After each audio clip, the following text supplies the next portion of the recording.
Hello, everyone, and welcome to another episode of The Gateway, brought to you by the Northern Illinois University College of Business, where your future is without boundaries, and our approach is too. I'm joined with my incredible co-host, Dr. Biagio Palese. Hello, Biagio. Hi, ciao a tutti. Welcome to the Getaway. Thanks for being here as always, Biagio. Now, today's episode, Talking with Technology. We are honored to have Dr. Andrea Guzman, an associate professor of communications at NIU and a co-director of the Human Machine Communication Lab. Her research focuses on HMC theory and people's perception of artificial intelligence, including voice-based assistants and automated news writing programs. In addition, Dr. Guzman is an editor of Human Machine Communication, Rethinking Communication, Technology, and Ourselves, and co-editor of the forthcoming The Sage Handbook of Human Machine Communication. Dr. Guzman's award-winning research has been published in top journals, including New Media and Society, Computers in Human Behavior, Digital Journalism, and Journalism and Mass Communication Quarterly.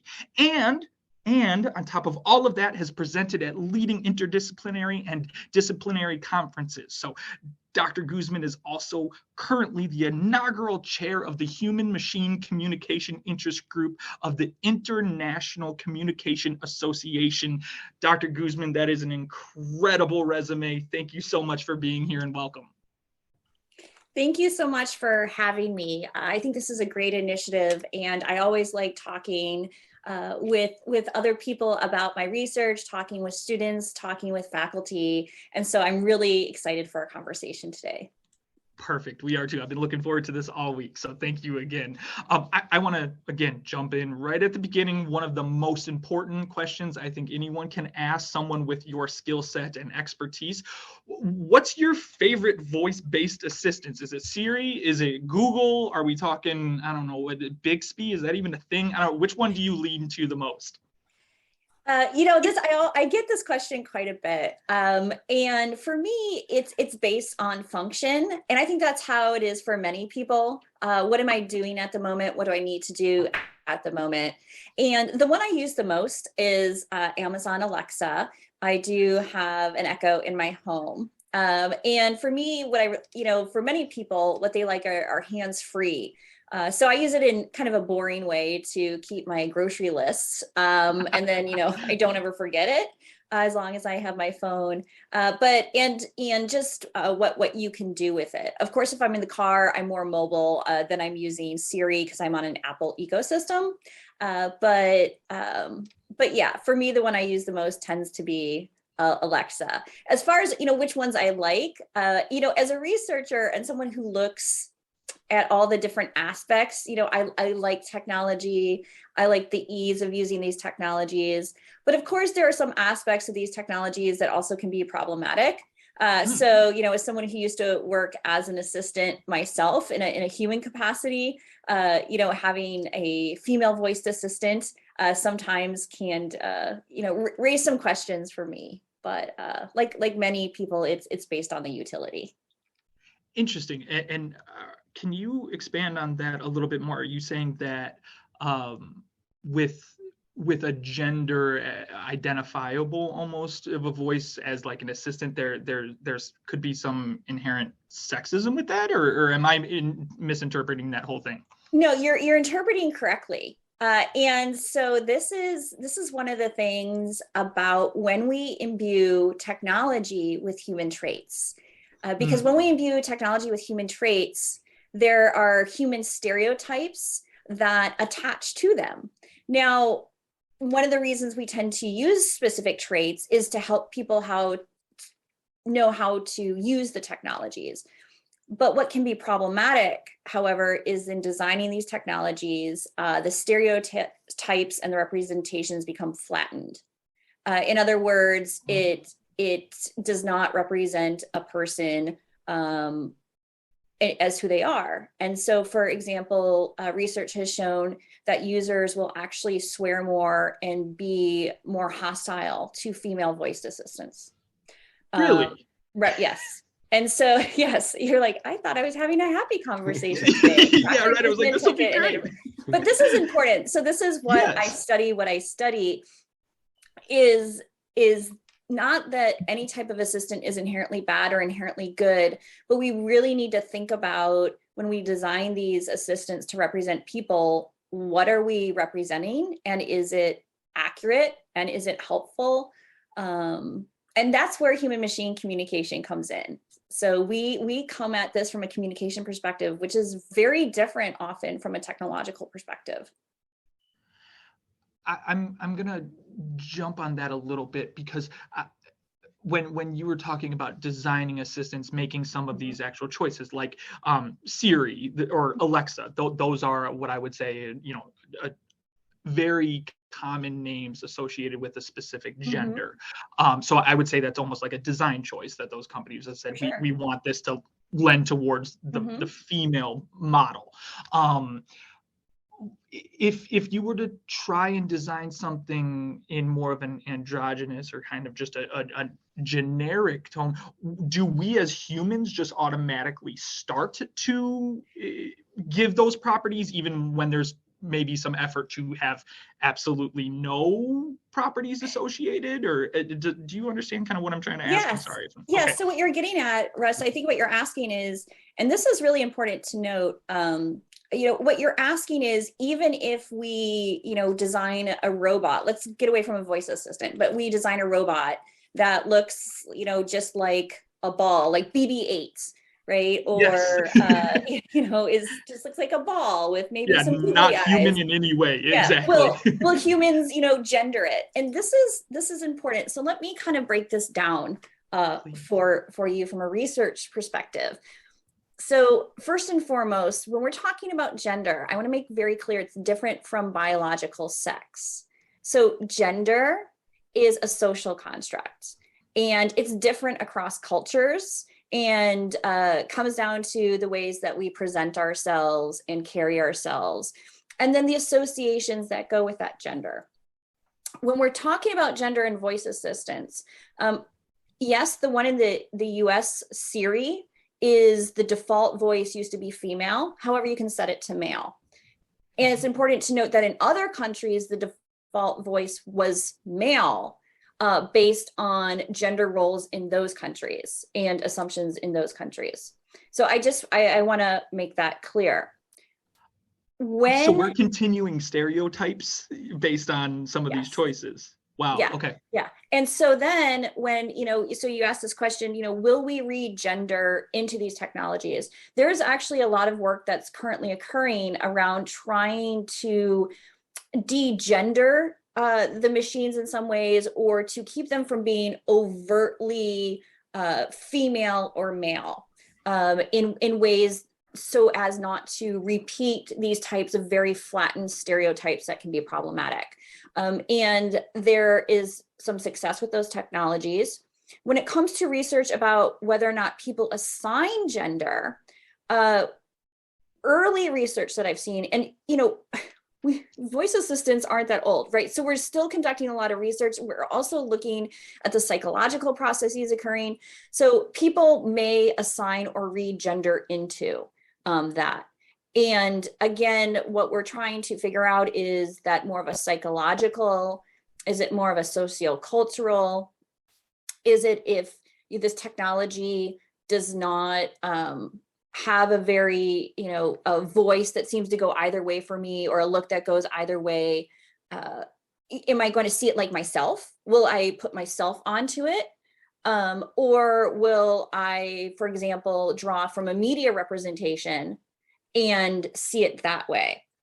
So I want to be clear that how we make sense of these technologies and how we act toward them and interpret them is extremely complex. And we're just starting to understand all of that. Well, and Dr. Guzman, I'm sorry, Biagio, I just want to jump in real fast with this one. Yeah, when specifically with technologies and mechanical technologies, we as humans, or at least in American cis roles, I'm thinking of men who look at cars and, oh, that's my baby, and you know, really, and like name them with female identify. We've been doing that with technology all the time. So I find that it's very interesting that that's still coming, even if you're trying to make a more, you know, just generic, we're still doing that even with newer technologies. Right. And you know, that's a great point, which goes back to the fact that gender is a social construct. You're absolutely correct that, for example, ships historically have been given female names, you know, ships, boats. And one thing we look at are the pronouns like she, he, or it. You know, what do you tend to assign to something? Yeah. So this is not something that comes out of the blue with voice-based technologies. That's extremely important to point out. But it is something that takes it to a new level, because when we look, for example, at a ship, like, and I'm thinking, you know, think of a big cruise ship, right? We know that's not a human. But when we have an Alexa in our house or Siri, and we're hearing an extremely gendered voice with a specific personality set, then that makes it seem all the more real and adds a new layer to it. So yes, there's a long history going on here. And again, it is one that is very culturally situated as well. And especially as someone who heads up an international group of scholars, where I work with scholars everywhere from Asia to South America to Europe, you know, how these technologies are represented and understood and viewed can be very, very different. So the intersectionality of all of that is very important. Almost, it's not just, you know, simply like, oh yeah, it's named Alexa and that's it. There's a lot that kind of is developed from that stuff. Wow. Okay. Yeah. Biagio, go ahead. I'm sorry. No, I was trying to jump in the conversation because I mean, Andrea is in communication, but she loves technology, and of course, information system people loves technology too, and we study human computer interaction as well.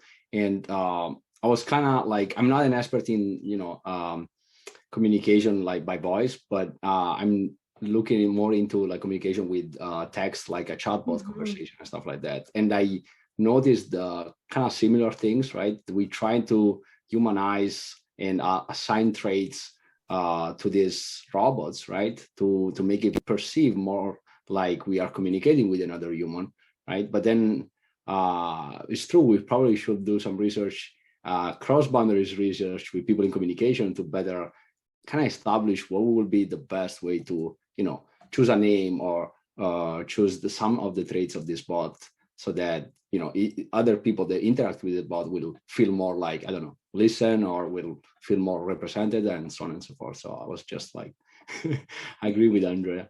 Yeah, and you know, I'm so glad you brought up chatbots too, because, you know, in the way the text comes across, especially for people who, you know, are used to text messages and, you know, things like that. People also read personality in text. People also read gender into text. Think about when you just read a fiction book, or, you know, you get a text from someone, you don't know them well, but you start to make assumptions about who they are as a communicator. So we have very similar processes when we're dealing with chatbots. And one thing I love to talk about is history. So most people don't know Siri's origins. So Siri did not begin with Apple. It began with the US government. It is a spin-off project of what over a decade ago, quite a while ago, was research into assisting, building assistive technologies for the military. And often what the government does will spin off research. I'm simplifying a much longer timeline here. And I can, anyone who wants the long version, I can send it to you. But, you know, eventually people will develop something out of this. And one of the initial versions of Siri and Siri-like products was actually more of a chatbot that was stylized and interpreted to provide text that, again, was read as very gendered. And then it was later acquired by Apple. So even when we remove some of those, auditory cues, it's extremely important to think about how people may interpret just even text-based communication. For example, there's researchers who look at, should chatbots include some mistakes in them, like ums or ers, to come across as more human.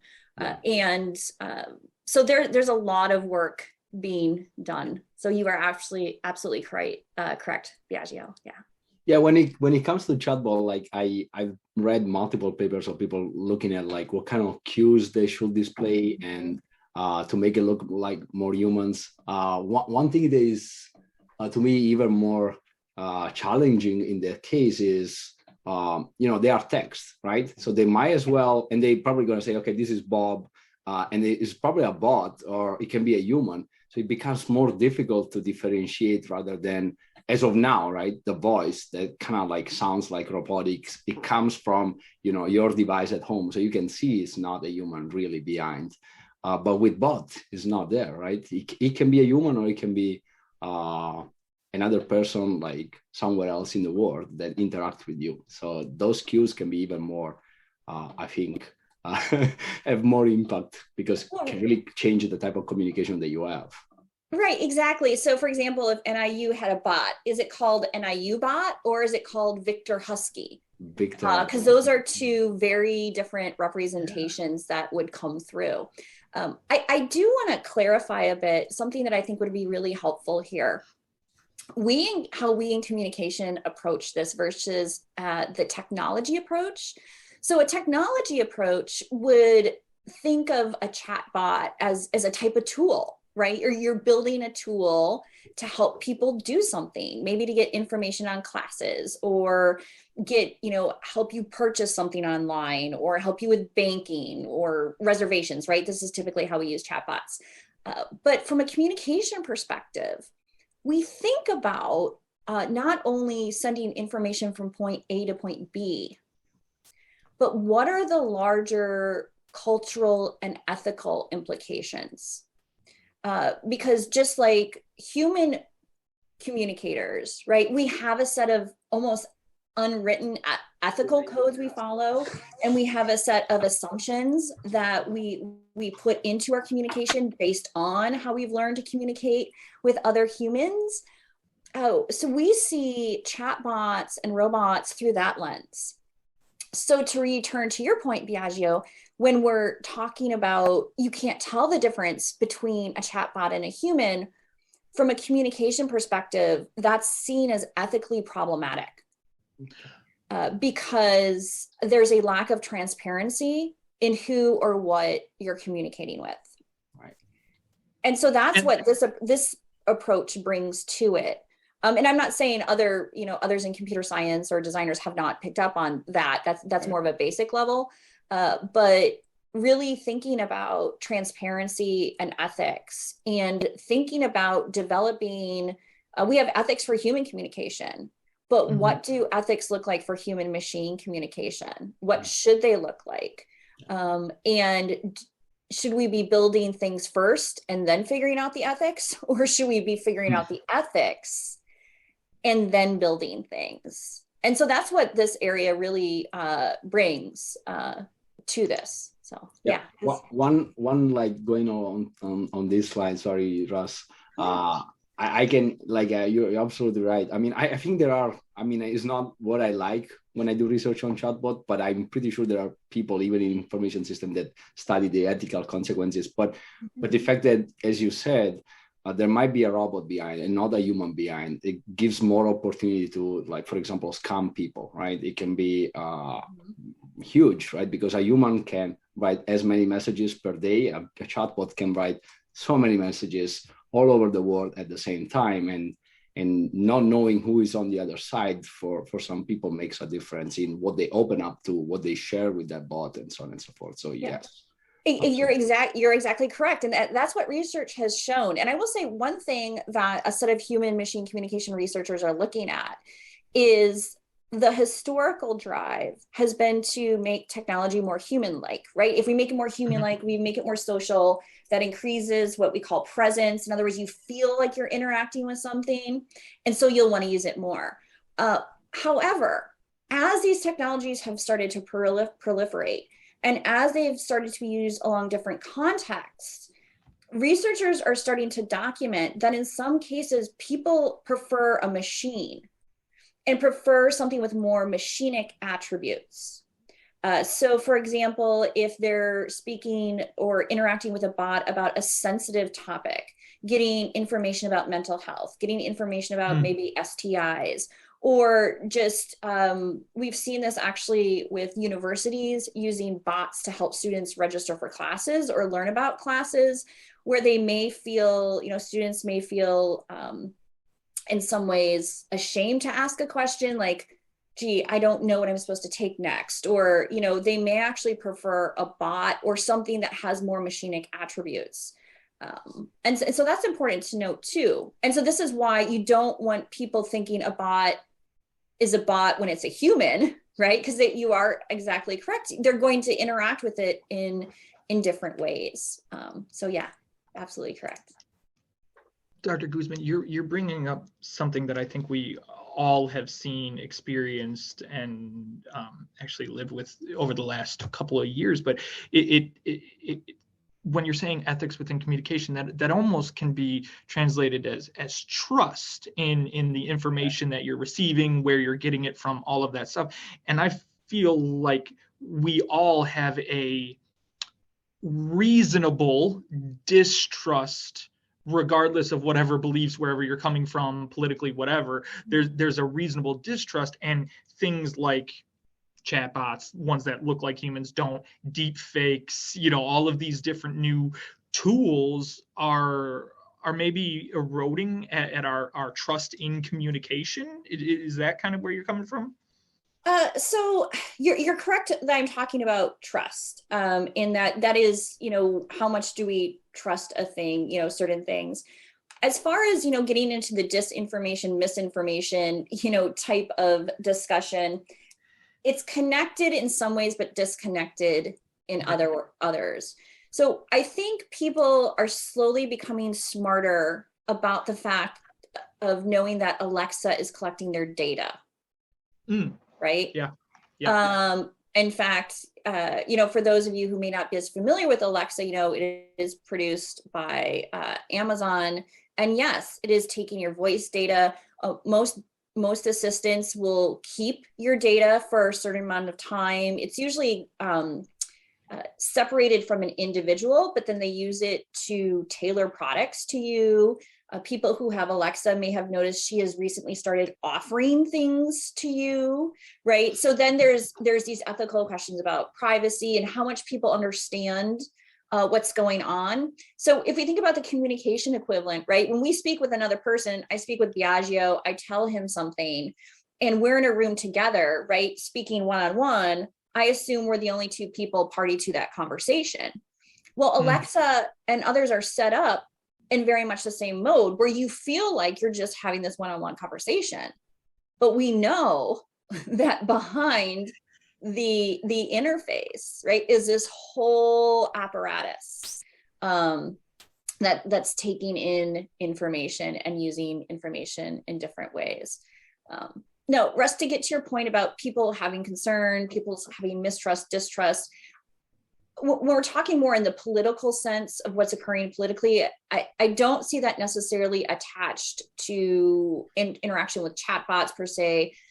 We do know that on social media, to kind of switch technologies on you a bit, there are bots on social media. So for the students or visitors here who are not familiar with this concept, although I think most people have seen this at some point, if you're on Twitter, if you're on Instagram, TikTok, you'll see, these things quite a bit where people seem to be interacting with you. And if you look carefully at the accounts, they look like real people in some ways, but they're not.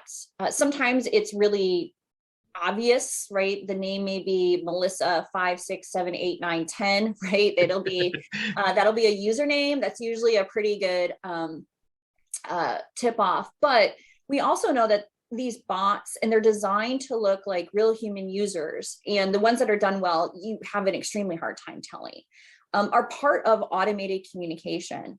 And so pushing out automated messages.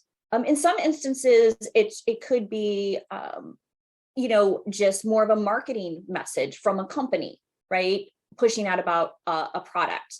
And so relatively benign. However, they are used in political context. And I'm so glad you brought this up, because I issued a warning on my LinkedIn yesterday about the fact that these automated communicative technologies are often used in misinformation and disinformation campaigns, political campaigns, including and involving foreign actors across the world. And so, for example, with what's going on in Ukraine right now, I don't look at bots specifically, but I do know that historically, when certain countries have engaged in military or other actions, we've seen heightened bot interaction around that. So that's something to watch out for. And one thing I wanna I think our research overlaps so much, but one thing I wanna stress out is once you use a platform like social media, it's not anymore like a word-of-mouth conversation between me and you in a room. Right. It's broadcasted to all the world. Right. And so if you're not very careful of what you're reading or who is the person that write that message, then the consequences is not just me and you in the same room. It can be everybody, right? Yes. Yes. And so automated messages is another very interesting topic for me. I think about it company perspective, replying to customers. Yeah. For example, to online reviews, but it can be through on social media as well, and the impact of it can be huge if people keep sharing and sharing and sharing. It's even more, right? Yeah. Absolutely something to keep in mind. You're exactly right, because then when we interact with these bots not knowing it, we actually continue the chain of communication. And so again, this is something else that human machine communication researchers look at, are these chains and webs, not just a one-on-one interaction, let's say with a single Alexa or a single robot, but when we're in a social media environment and you have bots coming in and interacting with humans and humans retweeting bots and bots retweeting humans, then you actually have this entire human machine network. And we've research has shown, for example, prior to COVID-19, so this is even prior to COVID-19, that bots have been used in online conversations about vaccines and actually would come to dominate entire hashtags about vaccines. We've also seen it used in specific geopolitical contexts where a certain political party would flood a hashtag or use, for example, in other countries, use bots to actually intimidate political opponents. And so, yeah, there's multiple contexts. Yeah, and you're right. Yeah, so this gets away from the more consumer business aspect, but it is related in that people are learning about these technologies. And in my research, for example, I look at automated news writing technologies, which are technologies that take in data and can create a news report, a basic news report that most people cannot differentiate between a human created news report. When I talk to people about these technologies, one of the lenses where they use to kind of decide if they're good or bad is they compare them to Alexa or Siri. So think about that for a moment. Alexa and Siri, from a very technological perspective, are very different. What they do is the complete opposite of what this news writing technology is doing. But people, when they're trying to understand an automated technology, pull from what they know. And what they know, for example, is something in the home. And so when we're thinking about this idea of bots, and for example, you're right, that companies use all sorts of bots across social media, or they can use all sorts of chat bots. But when people have experiences with bots or learn about bots, if it's more of in this negative context of political bots or these very disruptive bots, one thing, what we're trying to figure out is how does that then affect their other attitudes toward benign or even helpful bots, right? Or vice versa. And so this is one of the things that I try and stress is we're not only trying to figure out what a specific technology is or does, or how people react toward it, or how people understand it. And that tends to be more the technological approach. From a communicative standpoint, we're trying to figure out what are bots as social entities in people's minds, period. And then do they differentiate among different bots or AI? And so there's, this much bigger picture that gets wound up in all of that. So, no, I definitely think about the benefit of the bots. And in fact, one of the projects is try to think about bots, or I don't know, it might be another type of device, another type of interaction that can help students, like kind of helping them succeed in class and stuff like that. So that's, I mean, I always look at the good of technology, but definitely there is also the dark side, right? For everything with this stuff. But yeah, that's pretty cool stuff. Yeah. And you're right. People have great interactions with technology. It's how are we using technology? And again, so many of us are just experiencing these technologies for the first time. And those first experiences can initially be very powerful. And then over time, right, then we come to experience the technologies in different ways, become more used to them. It was amazing to me when I initially did my research on Siri and Cortana, how people just thought, oh my gosh, this is amazing. It's a voice assistant that can talk, right? If you look at the news coverage at the time, everyone was just like, whoa. And then about 6 months later, everyone's like, yeah, Siri's dumb. Or doesn't do enough or gets frustrated. So yeah, it's but yeah, you're absolutely right. There's positives and there's give and take. Just like with any technology, there's give and take for sure. Yeah. So Dr. Guzman, I want to kind of jump onto the like journalistic side of some of these tools, these ones that are writing articles. But I want to look at it, and this word keeps coming back to me when I was preparing for this stuff of like intimacy and connection. And I think at the essence, and again, I'm not nearly an expert in this, but I think communication is our strongest way to build intimacy and having those connections, which our whole society has been based on for thousands of years.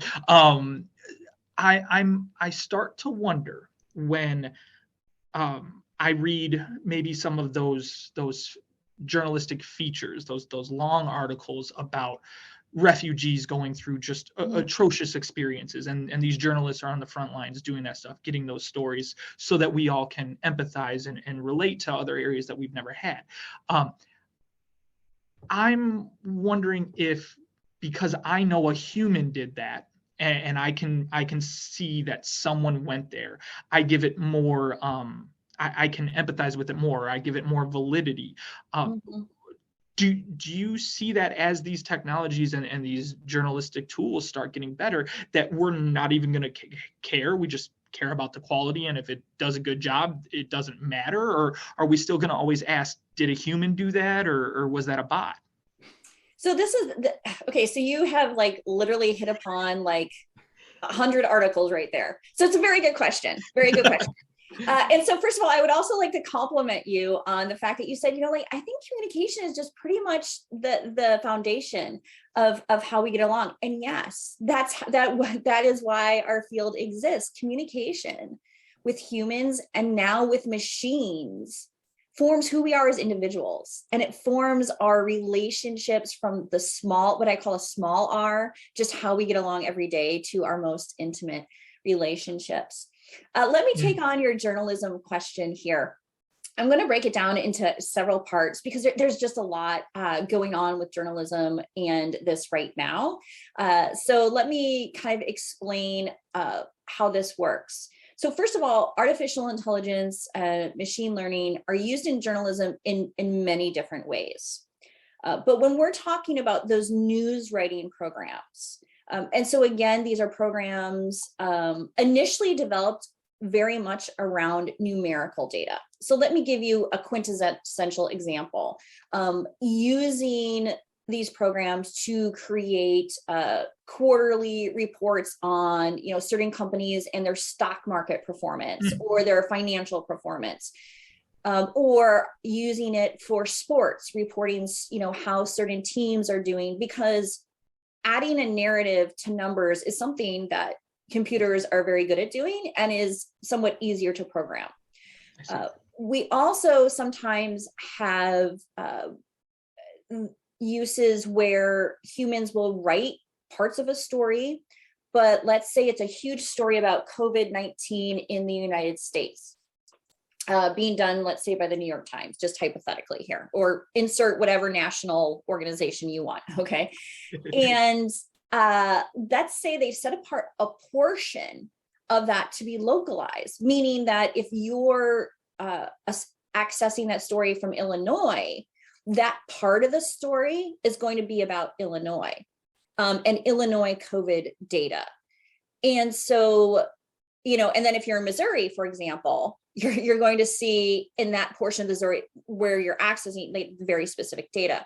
So in some instances, these automated technologies are being used for that. They've got a database of COVID-19 statistics. They've built a basic script.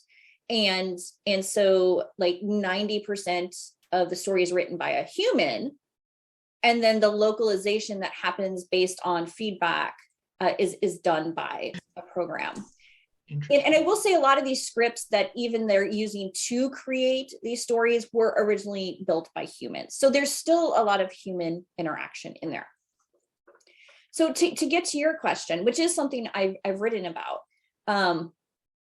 this question of, well, what happens? If I'm understanding your question, as if these technologies start to take over more and more personalized or more and more complex stories, creative, creative, right? The human feature articles. So right now they're not good enough. Like they cannot do interviews. Okay. But we do have, we're getting increasingly sophisticated software for adding in more nuance. And so this is a question worth thinking about. And, so there's, again, the technological perspective that we can think about this from. In other words, does the technology function in terms of, can it produce a news report? Can it produce a news report that's readable? Can it produce a news report that's credible, that's factual, right? There's no typos or copy edit, computers are really good at avoiding those typos, right? But then there's the question of, what is news? And this is all of a sudden, this went from can this produce a report to, from a communication perspective, from a journalism perspective, what is news? Is it just the mere conveyance of information, full stop? Mm. Or is it an experience? Mm-hmm. And the two aren't necessarily disconnected, right? But what is news? What are the goals of news? What should news look like? What is considered good, high quality news, right? So yes, thinking of a story about a refugees, right? You could have a computer-based story that just includes data, or you can have a story that, speaks with people and gets at the heart of that experience.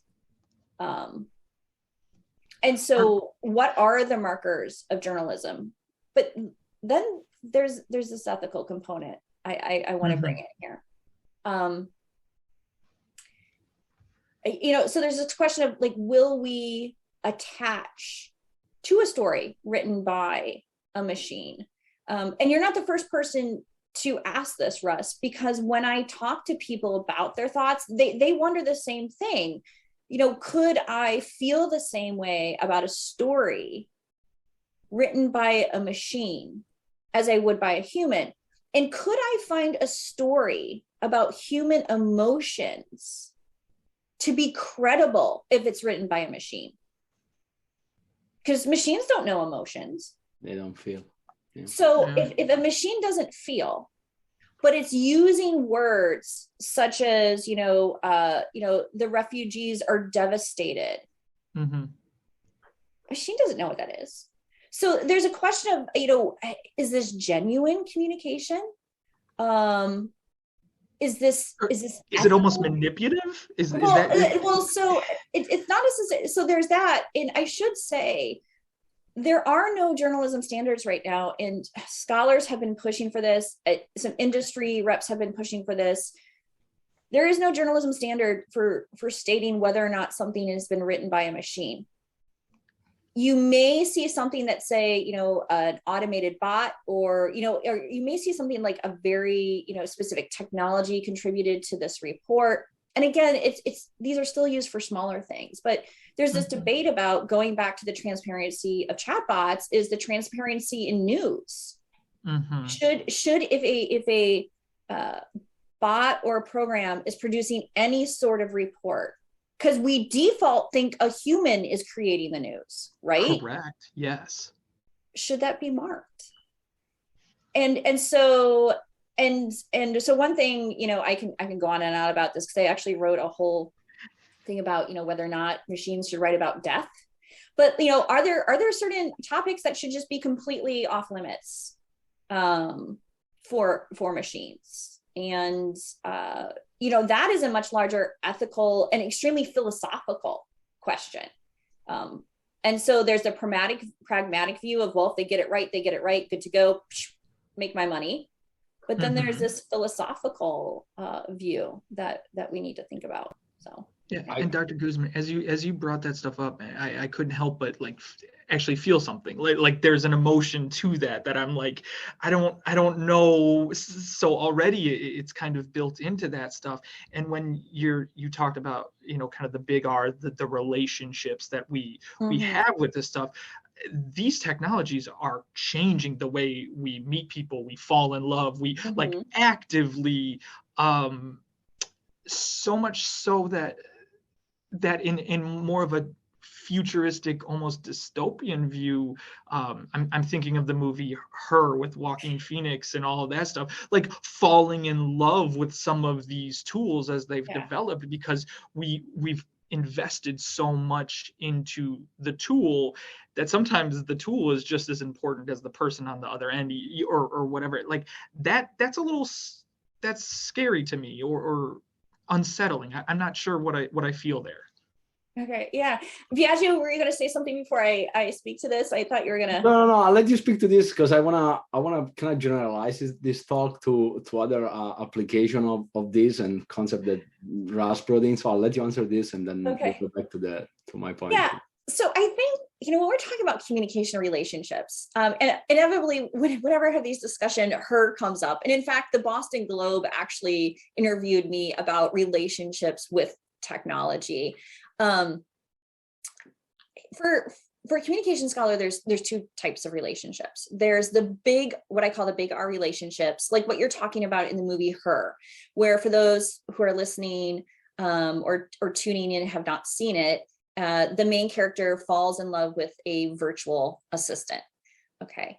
And there are people who are looking at, big R relationships with technologies, particularly, for example, with robots, with sex bots. I don't work in that area, so I can't speak to that as much. Mm-hmm. And I think, one thing to think about when we're talking about movie representation in science fiction is that it's fascinating to watch, and it's fascinating to think about. But so often, a lot of it only has like a kernel of the truth. And so we often can get, in some ways, thinking too far ahead, or thinking in ways that leave us to not recognize what's more in front of our face. So people often say that they're concerned in terms of relationships of a technology becoming a lover, right? For me, it's more about the small r relationships. Now, we do know that some people, particularly in certain countries where tech has been designed to serve as a friend, develop a type of, friendship with a bot or with a technology, although they often won't say it's the same as a human friendship, right? So they still differentiate between it. But then I think sometimes we become so concerned from an ethical and moral standpoint of kind of the ultimate, like marrying a robot, or with her falling in love with it, that we forget that we have a relationship with Alexa. We have a relationship with Siri. But there's what I call small r relationships, in that they fulfill a specific role. But in doing that role, they can have us rethink the roles and interactions with other humans. So again, in my house, right, Alexa is for writing things out, asking basic questions, playing Jeopardy. And that seems pretty mundane, right? But again, I'm starting to use Alexa so much that I forget that I'm also in a relationship with Amazon. So I focus on Alexa, but I'm also in a relationship with Amazon, right? That's one part. But the other part, let me give you an example. A student brought to a class one time, this person and her fiance had just gotten Alexa. And about a month after they got Alexa, her fiance says, "Hey, so-and-so, what time is it?" And she said, "Dr. Guzman, I got mad at my fiance." I'm like, "Well, why did you get mad at your fiance?" And she said, "I got upset because my fiance was bothering me with this very basic question that they could have asked Alexa." And I said, "Why are you bothering me? That's an Alexa question." Wow. Yeah. So if you think, that's just a small example, right? And we don't ever, extrapolate from an N of one. But this is what I'm talking about with the small r relationship, that in the time that they've had Alexa, they've established specific communication rules. And rules and expectations. But now they're entering into not only how do they interact with Alexa, but how do they interact with one another.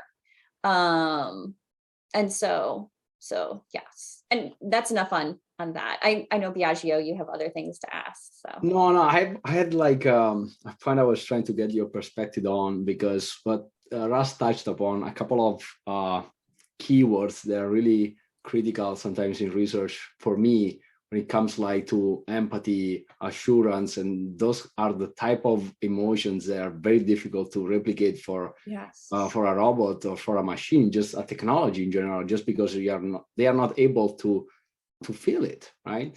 And so that there is, for example, a bot created by Stanford that is a mental health bot, like the Woebot. I don't know if you heard about it. Yeah, the Woebot, yes. But that's supposedly to become your therapist, right? And your therapist needs to be somebody that should be able to reassure you in some situation or advise you based on the emotion that you kind of provide to it, right?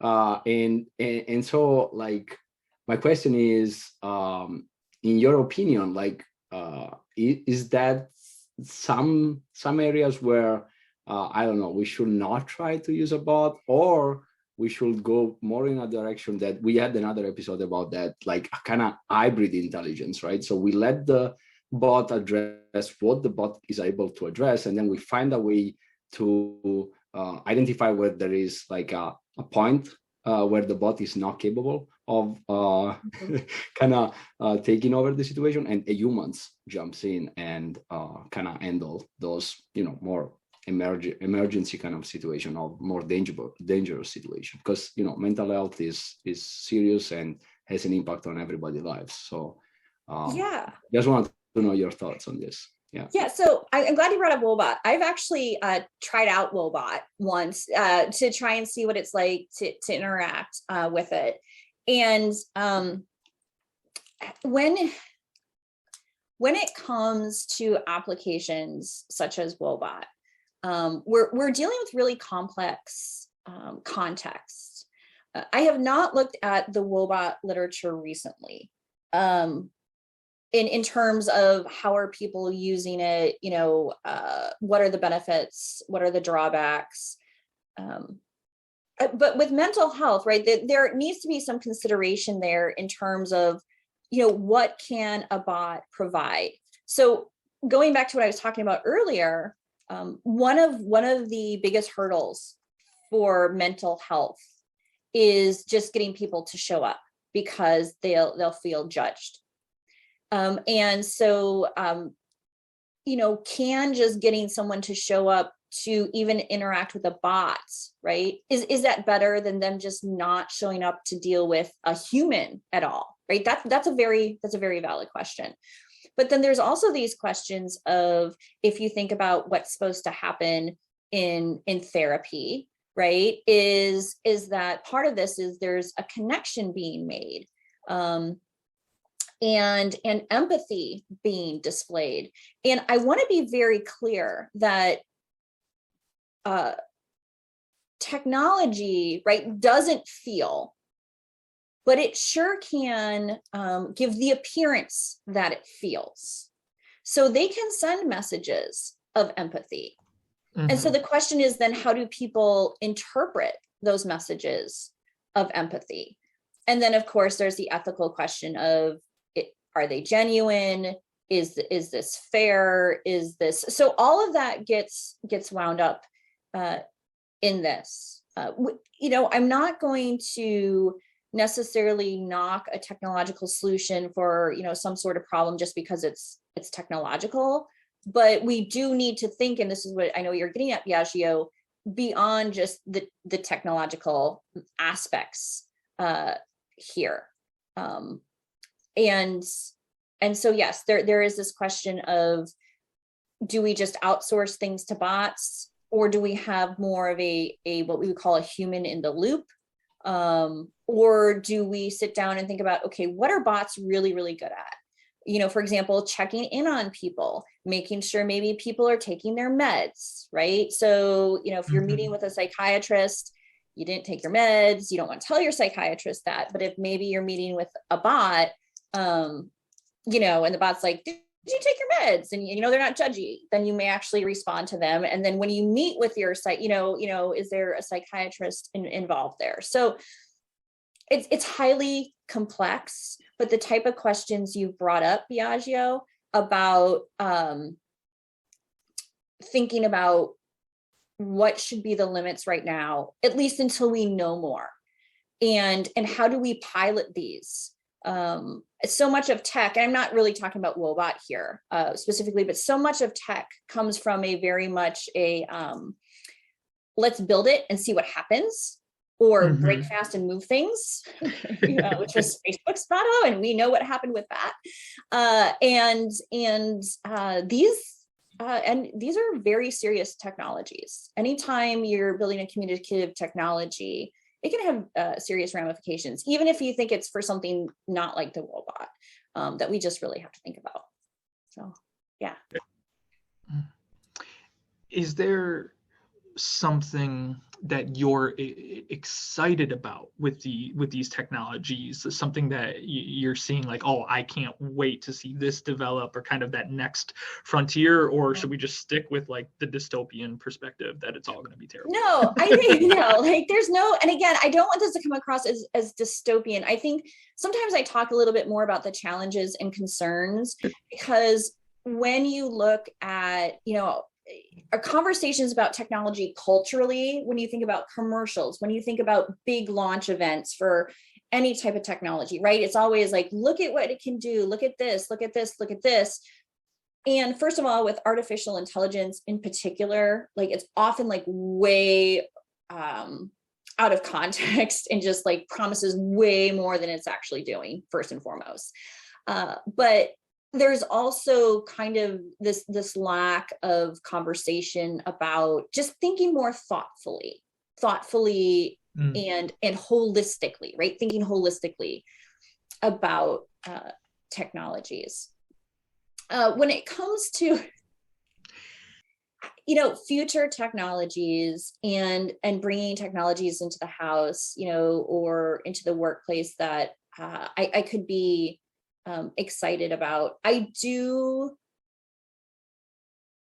think I'll be actually more excited to interact with technologies that are actually more machine-like, because I know how to interact with them. For me, and I think for a lot of people, going back to your points earlier, when you're dealing with bots right now, you don't know what you're interacting with necessarily. And so you want to know, is this a human or a machine, so that you can interact directly with it. And typically when I'm choosing a chat bot, I want to interact with the machine because I specifically know what I want, or I know what I'm after. And again, it probably comes more from my perspective doing what I do. I know a machine can handle that and be helpful to me. And so I'm looking for, I guess, technologies that are going to be better tailored at doing the technological aspect of doing that work that they need to do. And not being so fumbly. I feel like so much of communication technologies, and again, because they're just starting out, are just very unrefined. And so I'm looking forward to getting to more of the refinement and technologies carrying out very specific actions. I know that's not like, I'm looking forward for the driving cars or that you typically get. But I'm looking forward to technology being, I think, a little bit more honest and refined and better at what it's doing, because that's what we want out of technology. We want utility. And I think right now, a lot of technologies are being overloaded with a lot of extra things, and they just get bogged down. So. I have that's great. I wish there was longer time. I know we're getting close to that, but I feel like, for example, a podcast is a way to communicate, right? They communicate and try to reach out to people that cannot be physically there. And virtual communication has been a big topic in communication and human-computer interaction for everybody, right? I was just wondering, like, do you think that the metaverse, right, and communication in the metaverse will have any kind of, like, I don't know, any kind of impact or any kind of something interesting that we don't think about, because like is the next level of the virtual communication, right? Right. So just wanted to know what's your thought on that. Yeah, so the metaverse, of course, for those of you listening, is speaking directly about, Facebook's idea of creating a virtual reality space for meeting and hanging out. So I have several thoughts on this. The first is I'm old. And I'm old enough in that I did my master's thesis on Second Life. Nice. So Second Life, for those of you who are not aware, is a virtual world space that, particularly in the mid to late 2000s, grew as a type of virtual world people could go into. You design an avatar. So think about, the way it was described as Sims, but like you can interact with it and do what you want. And you had companies moving into Second Life. NIU has a campus, or had a campus in Second Life, for people to get together. And so it was thinking you come in with these virtual avatars that represent you, and you can interact with one another. But what's really cool is in Second Life, you could be a dragon. Or you could be, right, a certain version of yourself. And then it faded away. And there were multiple reasons for it. Some of them were just technological, just the amount of time and space for interacting in these places. You often would get kicked out just because your computer, it just took up so much processing. And there were some advantages. People liked being in a virtual space together, but there were also a lot of disadvantages. And here I'm talking about Second Life because really it gives us a good view into what are likely to be the communicative issues in the metaverse. And as it turns out, right, the same, originally people thought, okay, Second Life is a place where you won't be judged according to race or according to gender or according to sexuality, right? Because you could be dinosaur. No. Okay, here's the thing. The same people who are jerks in the real world are jerks in virtual worlds.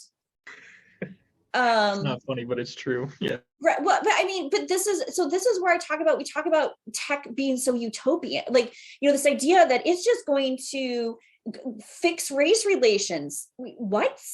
It's the same people in this world that are in the other world. Now, this doesn't mean that technology can't be helpful for certain things. For example, people with disabilities who are homebound find virtual worlds and virtual spaces to be extremely important for community building because they literally cannot leave their homes. And so it allows them a way to travel, to move.